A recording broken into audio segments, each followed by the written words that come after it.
Genghis Khan से किसी ने पूछा कि तू जालिम कातर के तौर पर मशहूर है, आज तक तुझे किसी पे रहम भी आया कि नहीं? उसने कहा, हां, एक दफा मुझे बहुत ज्यादा रहम आया। एक औरत का बच्चा दरिया में डूब रहा था। वो रोती और करलाती फरियाद लेकर मेरे पास पहुंची कि मेरे बच्चे को निकाल दो। मैं फौरी अपना घोड़ा लेकर दरिया किनारे पहुंचा, घोड़े से उतरा, अपना नेजा निकाला और वो नेजा बच्चे के सीने में मारा और उस बच्चे को अपने नेजे में परोकर औरत के सामने पेश कर दिया।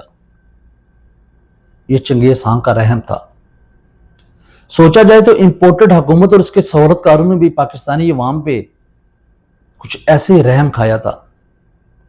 रोती, बिलकती, तड़पती और सिसकती अवाम के सीनों में महंगाई का नेजा मारकर पाकिस्तानी अवाम पे रहम की एक मजीद मिसाल कायम की गई।